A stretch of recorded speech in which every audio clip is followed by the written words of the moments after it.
स्वागत है आप सभी का आपके अपने YouTube channel biology with Rajeev में। दोस्तों, आज हम सब पढ़ेंगे 12 की बायोलॉजी, जिसमें आप लोगों को बताया जाएगा निषेचन एवं अंतररोपण के बारे में। चलिए, आप लोगों का ज़्यादा समय ना लेते हुए शुरू करते हैं आज का टॉपिक। आज का टॉपिक है निषेचन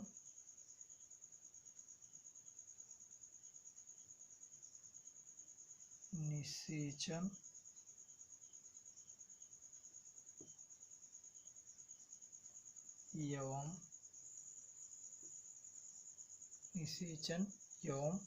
अंतररोपण।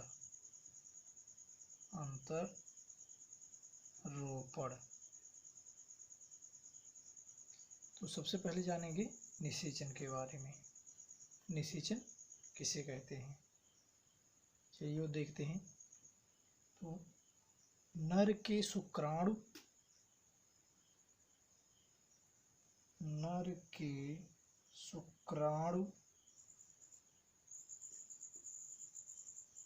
तथा मादा के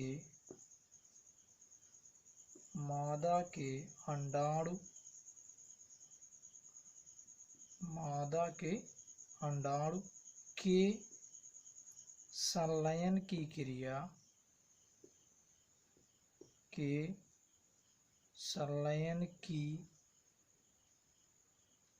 क्रिया को निषेचन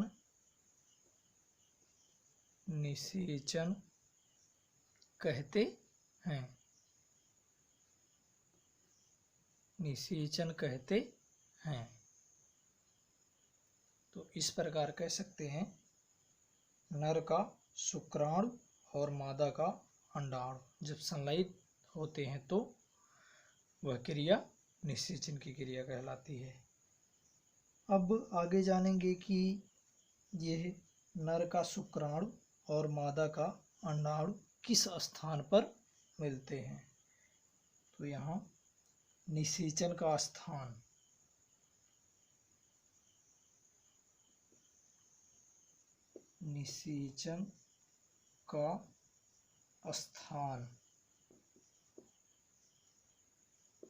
तो ये मुख्यतः अंडवाहिनी के तुम्बिका क्षेत्र में, अंडवाहिनी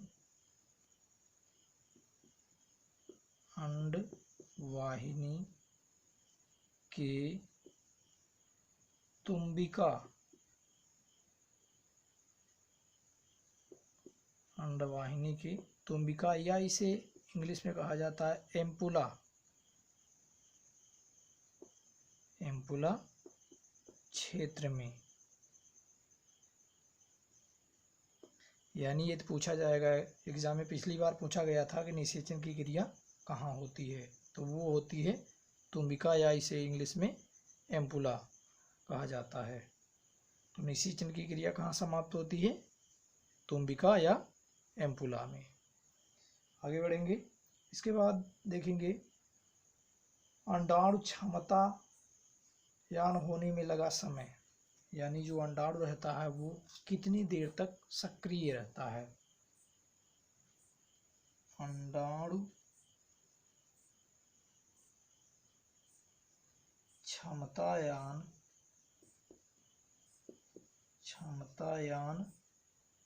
होने में लगा समय,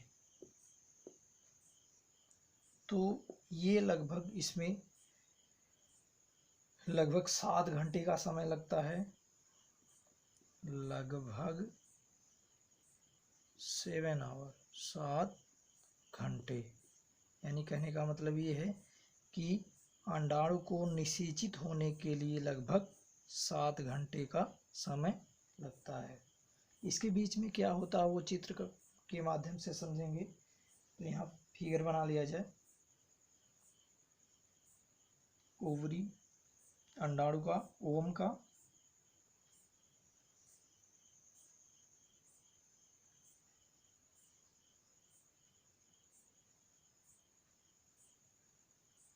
ये ओवरी, ये ओवम फिगर है।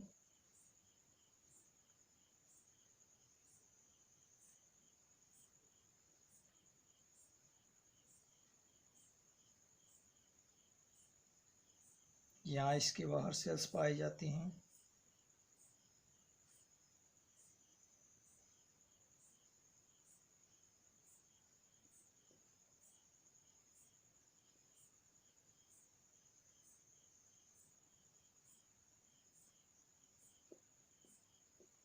और इसका नामिनेशन पहले कर लिया जाए।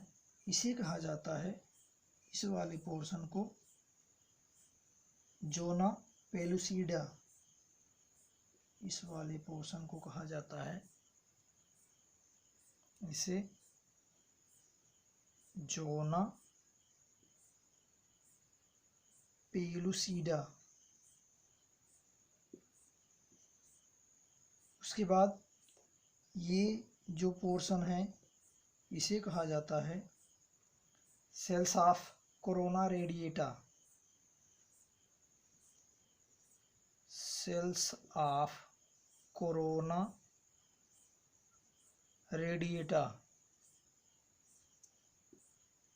Corona radiata. कोरोना का दौर भी चल रहा है। उसके बाद ये आंतरिक वाली परत को कहा जाता है पेरीविटालाइन स्पेस, पेरीविटालाइन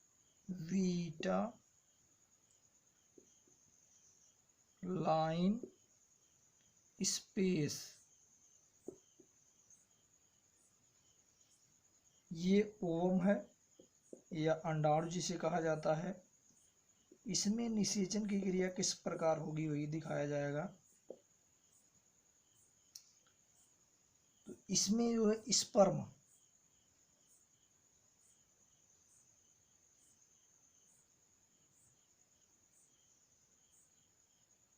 स्पर्म आके इसमें इंटर होंगे।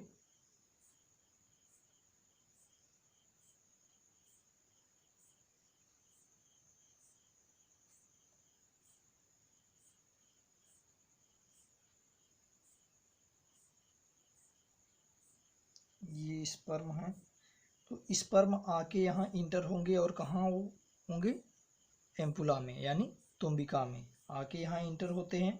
7 आवर के बीच क्या क्या क्रियाएं होती है वो बताएंगे। तो सबसे पहले ये ओवम है, इसके अंदर पाया जाता है एंजाइम्स, और यहाँ ये शुक्राणु है या जिसे स्पर्म कहा जाता है, स्पर्म ये है। तो सबसे पहले जो स्पर्म रहेंगे इसके आगे यहाँ पाया जाता है एक्रोसोम।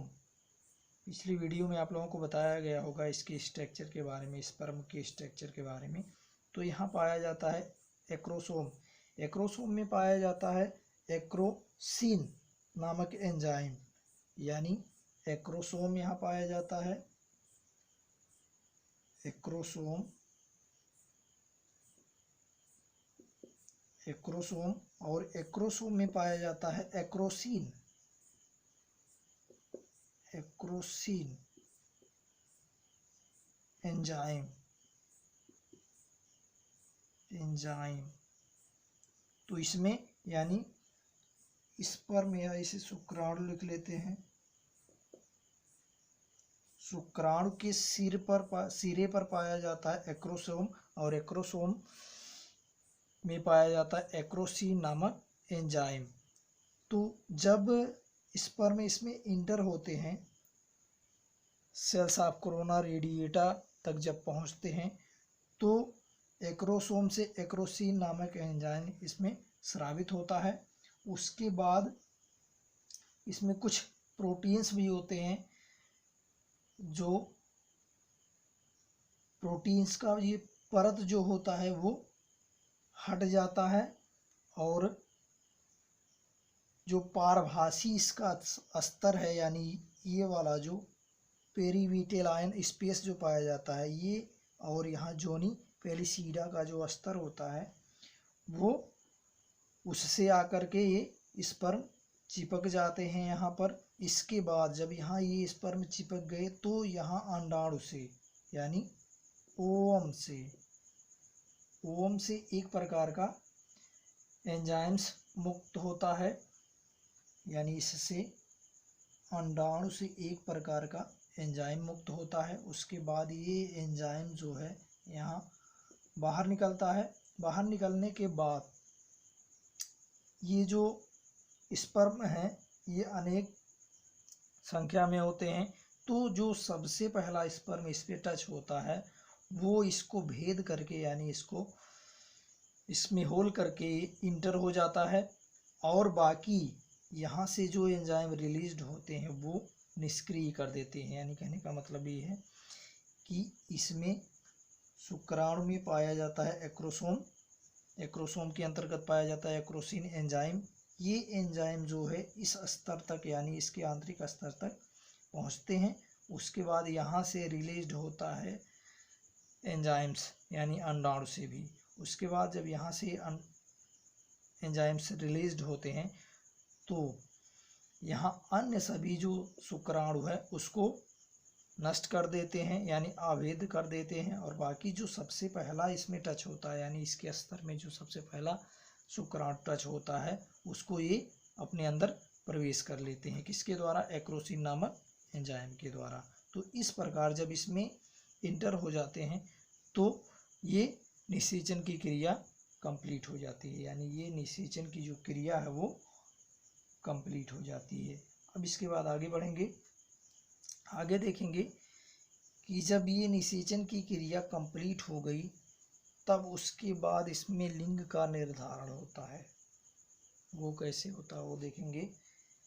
तो सबसे पहले लिंग का यदि निर्धारण की बात किया जाए, लिंग निर्धारण,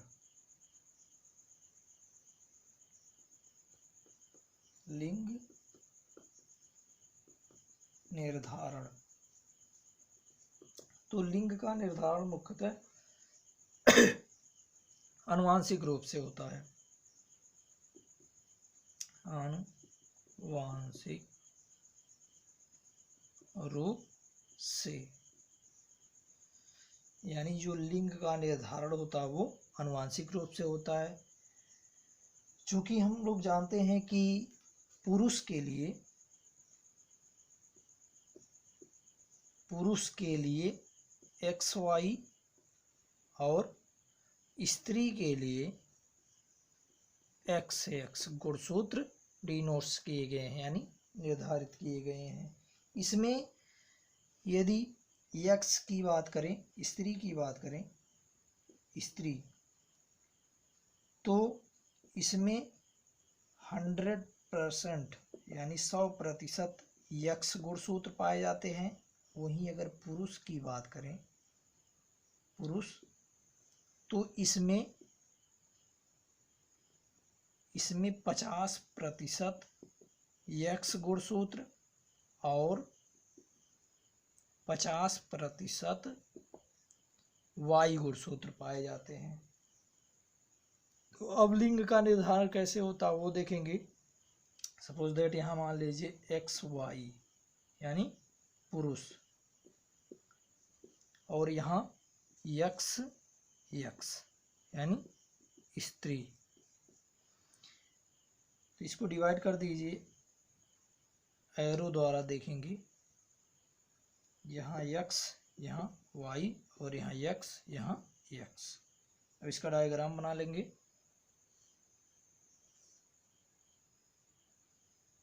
और ये जो है इससे यानी यहाँ XX और यहाँ X, यहाँ X और पुनः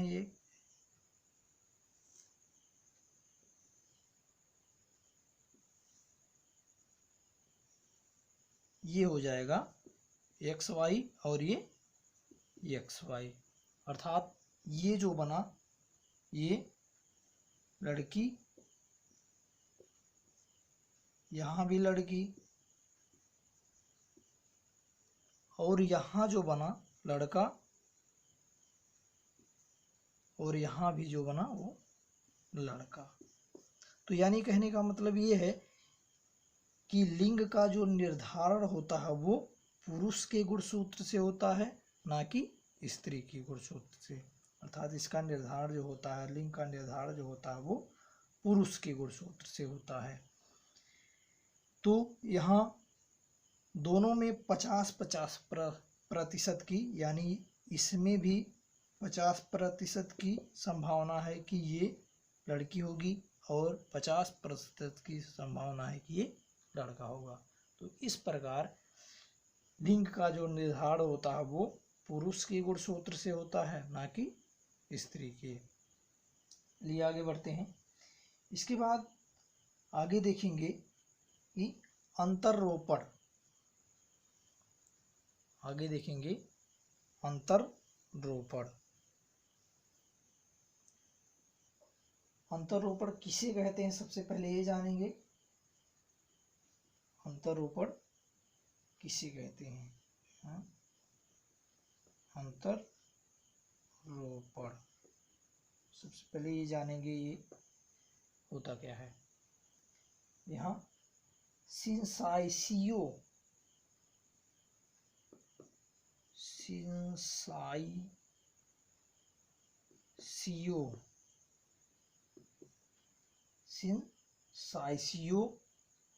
ट्रोफोब्लास्ट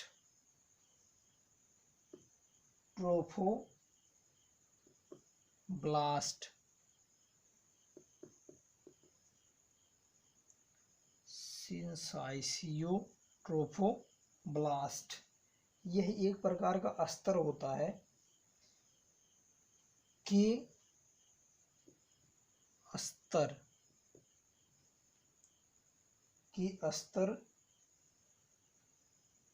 की अंगुलीनुमा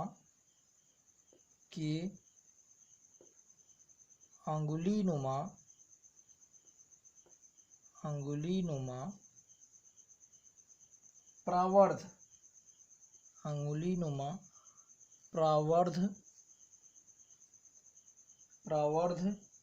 गर्भाशय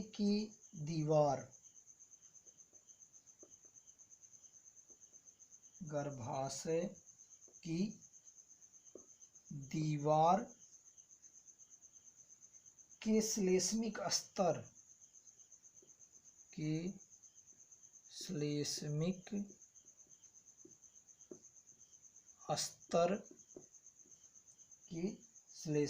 स्तर में घुसकर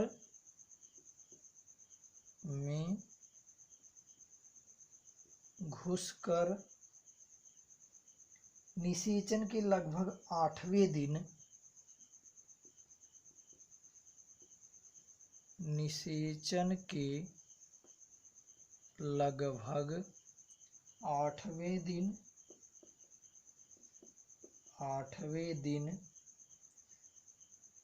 भ्रूण को गर्भाशयी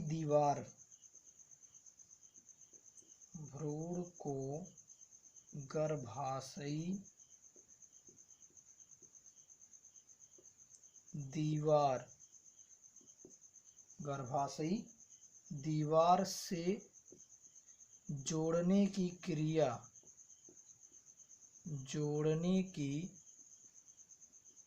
क्रिया को अंतररोपण कहते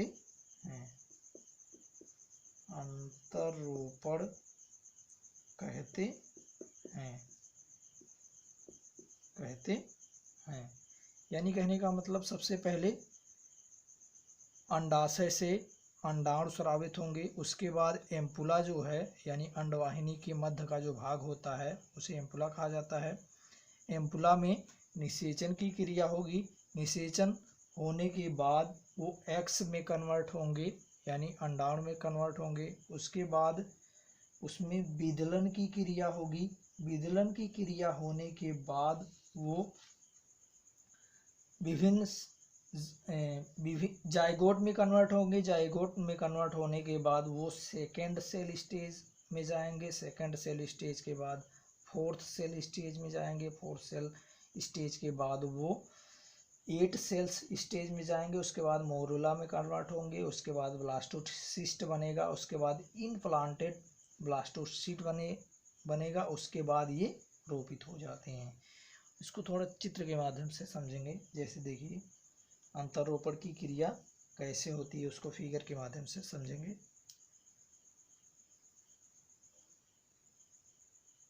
जैसे सबसे पहले यहाँ यूट्रस बना लीजिए। यूट्रस कुछ इस प्रकार का होता है, जैसे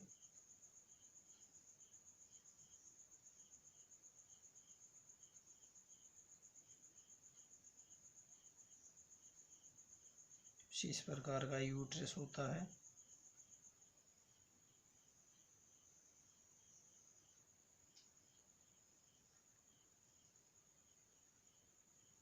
यहाँ से निकला रहता है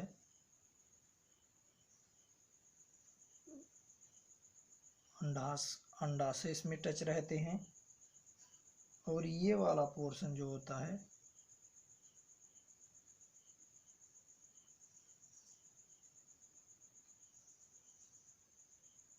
ये इसमें आके फिम्बरी से अटैच हो जाता है।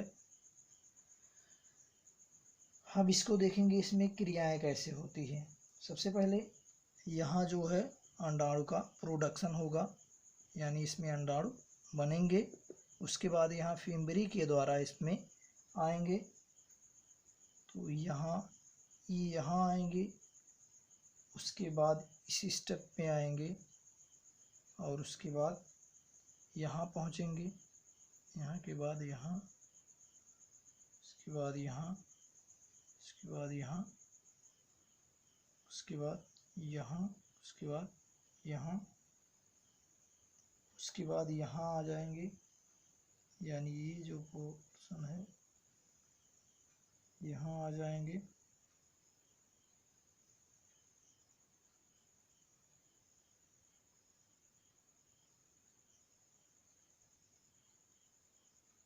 यहाँ आ जाएंगे, उसके बाद यहाँ, उसके बाद यहाँ अटैच हो जाते हैं लेयर से। अब इसका नामिनेशन कर लेते हैं सबसे पहले। तो ये जो पोर्शन है ये ओवरी है, ये वाला ओवरी। उसके बाद यहाँ जो है ये वाला पोर्शन ओव्यूलेशन, ओव्यूलेशन। इसके बाद यहाँ जो है ये वाला, ये सेल्स कुछ इस प्रकार से स्ट्रक्चर शो होगी। जैसे थोड़ा छोटा बनाया जाए, से यहाँ इस प्रकार से स्ट्रक्चर शो होगी।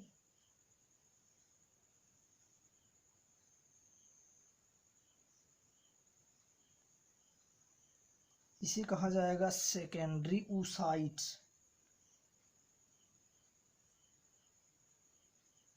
ये वाली सेल्स को कहा जाएगा सेकेंडरी oocyte,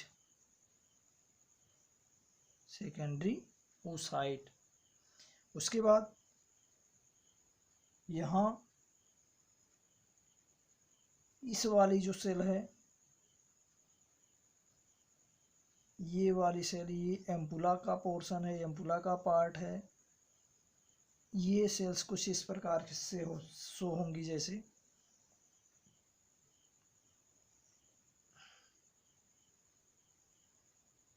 इसी में जो है शुक्राणु जो होते हैं, इसी में आकर के इंटर होते हैं।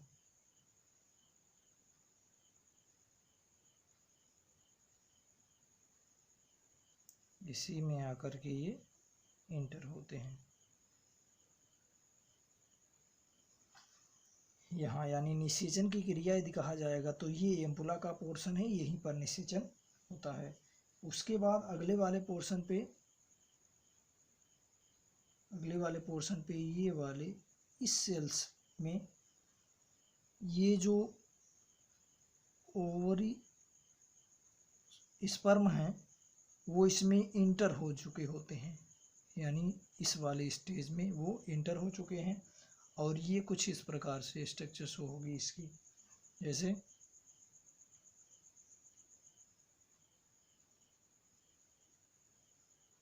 यहाँ 2 सेल एग्स बन जाएंगे, इसे कहा जाएगा, यानी ये स्पर्म है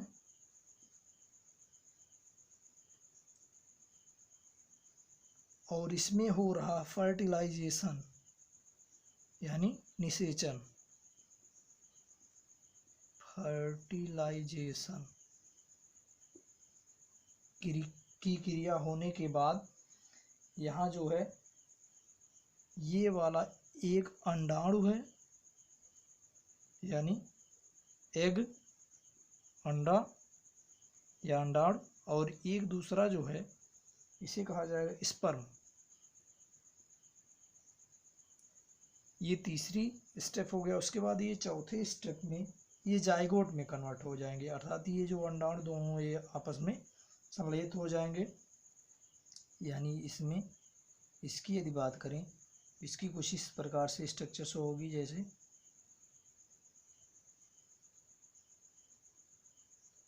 इस प्रकार से। अब ये आपस में संलयित हो गए। यहाँ जो 2 थे, एक स्पर्म और एक एग, ये दोनों आपस में जुड़ जाएंगे।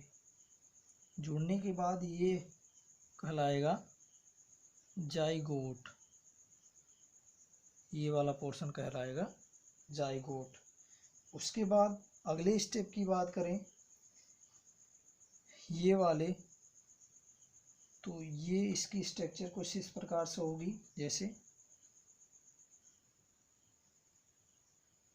यहाँ 2 भागों में ये डिवाइड हो जाएंगे। इसके बाद ये वाले पोर्शन की यदि बात करें तो ये 4 भागों में डिवाइड हो जाता है।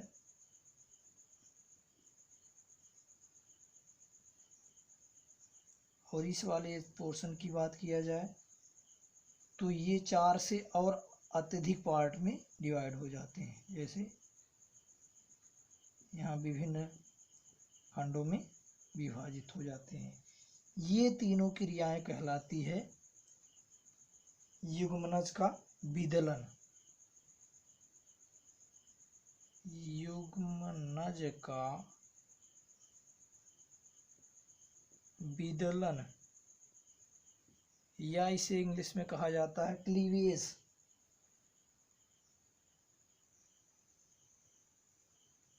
इसे इंग्लिश में कहा जाता है क्लीवेज। उसके बाद अगले स्टेप की बात करें, ये इसे कहा जाता है सेकंड सेल स्टेज, इसे सेकंड सेल, और इसे 4th सेल, और इसे 8 या उससे अधिक सेल्स स्टेज। उसके बाद इस वाले पोर्शन की यदि बात करें, ये वाली जो सेल्स है ये इसमें कुछ इस प्रकार से स्ट्रक्चर शो होती है, जैसे यहाँ विभिन्न सेल्स आ जाते हैं और इसे कहा जाएगा, ये वाली जो सेल्स है इसे कहा जाएगा मोरूला, इसे कहा जाएगा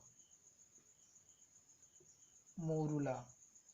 उसके बाद इस वाली सेल्स की यदि बात करें तो ये विभिन्न खंडों में टूट चुके होते हैं, यानी यहाँ ऐसे छोटे छोटे खंडों में टूट जाते हैं। इसे कहा जाता है, इसे कहेंगे ब्लास्टोसिस्ट, इसे कहा जाएगा ब्लास्टोसिस्ट। ये वाली सेल्स को कहा जाएगा ब्लास्टोसिल्स। उसके बाद यहाँ इस वाली सेल्स की यदि बात करें तो इसमें कुछ इस प्रकार से स्ट्रक्चर शो होगा, जैसे कुछ इस प्रकार से यहाँ सेल्स में कन्वर्ट हो जाएगा और यहाँ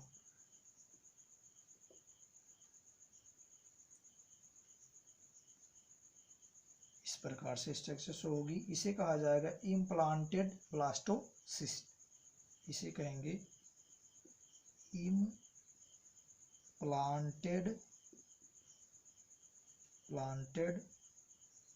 ब्लास्टोसिस्ट, इसे इम्प्लांटेड ब्लास्टोसिस्ट कहा जाएगा। तो इस प्रकार इसको एक बार और समझेंगे कि कैसे होता है।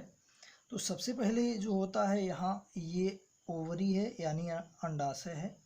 अंडाशय से सबसे पहले अंडाणु का निर्माण होगा, उसके बाद ये फिम्बरी के द्वारा यहाँ पर आएगा और ये सेकेंडरी oocyte में कन्वर्ट हो जाएगा। उसके बाद ये सेकेंडरी oocyte में कन्वर्ट होने के बाद एम्पुला में जाएगा। एम्पुला में फर्टिलाइजेशन की क्रिया होगी, अर्थात इसमें जो स्पर्म है इसमें अंडाणु में इंटर होंगे।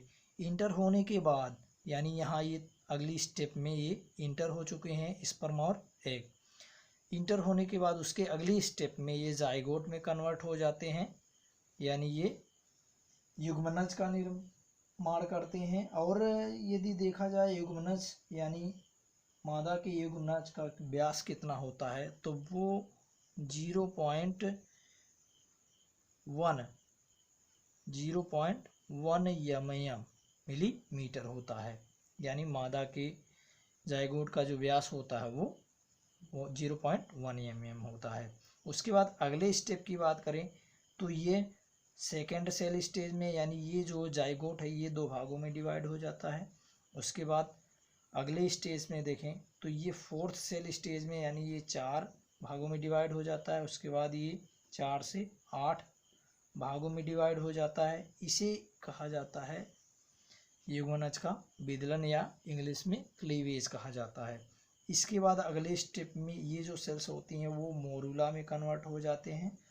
मोरुला के बाद ये अगले स्टेज में आ जाते हैं, ये ब्लास्टोसिस्ट के रूप में आ जाते हैं। ब्लास्टोसिस्ट के बाद ये इम्प्लांटेड ब्लास्टोसिस्ट हो जाते हैं। उसके बाद यहाँ रोपित हो जाते हैं, अर्थात यहाँ दीवार में टच हो जाते हैं। तो इस प्रकार अंतरोपण और निषेचन की क्रिया होती है। तो बस आज इतना ही। आज का वीडियो आप लोगों को कैसा लगा कमेंट करें, लाइक करें और अधिक से अधिक शेयर करें। और इसके संदर्भ में कुछ क्वेश्चंस दिए जाएंगे कमेंट बॉक्स में, उसको देख करके आप लोग उसका आंसर देंगे। जय हिंद।